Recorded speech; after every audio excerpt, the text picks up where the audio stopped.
Baik, Assalamualaikum warahmatullahi wabarakatuh. Saya dari kelompok 11 akan menjelaskan sedikit tentang keterampilan menjual dan negosiasi dalam kewirausahaan. Yang pertama, langsung saja pengertian menjual.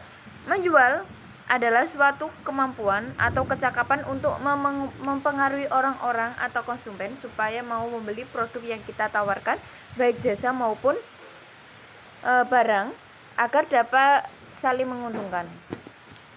Dan ada beberapa sifat yang harus dimiliki oleh penjual yang baik, antara lain 1, mampu berkomunikasi, yang kedua, penuh inisiatif, yang ketiga, berpikir kreatif, yang keempat, penuh perhatian, dan kelima, tidak mudah putus asa, keenam, menarik, yang ketujuh, sopan santun, yang kedelapan, ketajaman daya ingat, dan yang kesembilan, bijaksana. Selanjutnya, keterampilan teknik menjual. Yang pertama, cara mengadakan kontak. Seperti seorang penjual harus dapat melakukan kontak langsung dengan calon konsumen, seperti itu. Yang kedua, cara menghadapi pembeli. Seorang penjual yang baik harus dapat menghadapi pembeli dengan cara yang benar. Yang ketiga, cara mengadakan pendekatan dengan pembeli. Pendekatan dengan calon pembeli memanglah sangat penting dan dilakukan yang bisa dilakukan dengan cara memberikan salam dan sapaan kepada pembeli secara baik. Tipe-tipe pembeli. Yang pertama, deliberate consumer. Yang kedua, the undecided consumer. Yang ketiga, the know-it-all consumer. Dan yang keempat, the deep consumer. Seperti itu. Ada 9. Pengertian negosiasi. Dalam suatu proses negosiasi, selalu ada belah pihak yang berlawanan atau berbeda sudut pandang. Agar dapat menemukan titik temu atau kesempatan, kedua belah pihak perlu bernegosiasi. Negosiasi adalah suatu upaya untuk mengatasi perbedaan pendapat antara kedua belah pihak. Negosiasi juga bisa disebut sebagai perundingan. Nah, seperti itu. Negosiasi memiliki beberapa karakteristik. Yang pertama, senantiasa melibatkan orang. Yang kedua, memiliki ancaman terhadap atau yang di dalamnya mengandung konflik. Yang ketiga, menggunakan cara pertukaran sesuatu. Yang keempat, hampir selalu berbentuk tatap muka.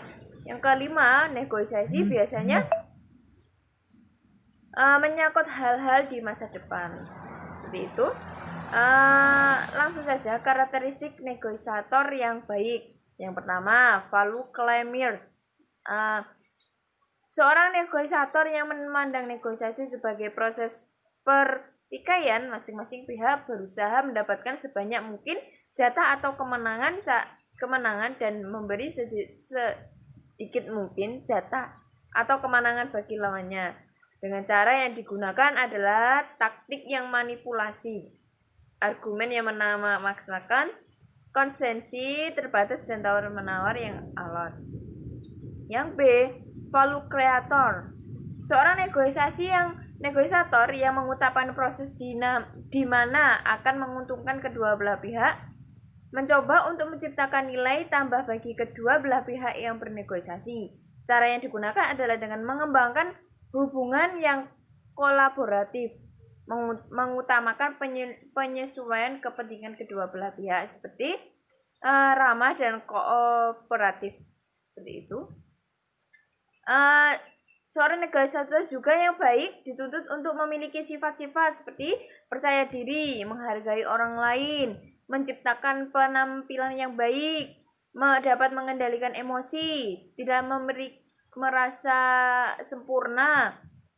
Yang selanjutnya, ramah, sopan, simpatik, dan humor. Dan yang terakhir, berpikir positif. Seperti itu. Ada kurang lebihnya, saya mohon maaf. Wassalamualaikum warahmatullahi wabarakatuh.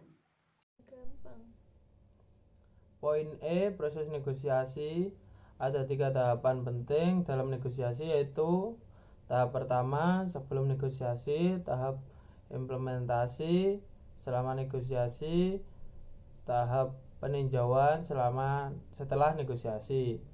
Yang pertama, tahap perencanaan. Tahap perencanaan negosiasi membutuhkan 3 tugas utama, yaitu merencanakan sasaran negosiasi, memutuskan strategi, dan memperjelas proses negosiasi. Yang kedua, sasaran negosiasi. Ada 2 jenis sasaran dalam bernegosiasi, yaitu sasaran ideal dan sasaran dasar minimal yang dapat dicapai. Yang ketiga, strategi negosiasi. Ada beberapa strategi negosiasi yang dapat Anda gunakan dalam bernegosiasi, antara lain strategi komparatif, strategi kompetitif, dan strategi analitis. Yang F, kesalahan umum dalam bernegosiasi. Berikut ini adalah beberapa macam kesalahan negosiasi, yaitu yang pertama, peningkatan komitmen yang tidak rasional. Hal ini disebabkan karena adanya keinginan untuk menang dengan harga berapapun.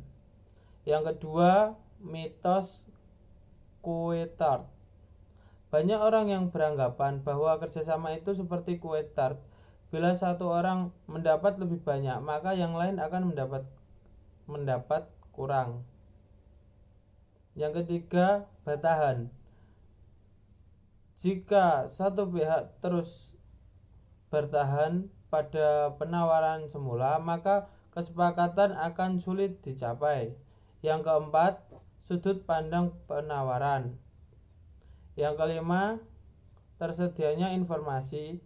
Memiliki informasi yang cukup, yang akurat, penting sekali untuk bernegosiasi. Yang keenam, terlalu percaya diri. Percaya diri yang berlebihan akan membuat seorang negosiator berpikir dan bertindak kurang rasional. Sekian presentasi dari kelompok kami. Bila ada kurang lebihnya, kami mohon maaf. Wassalamualaikum warahmatullahi wabarakatuh.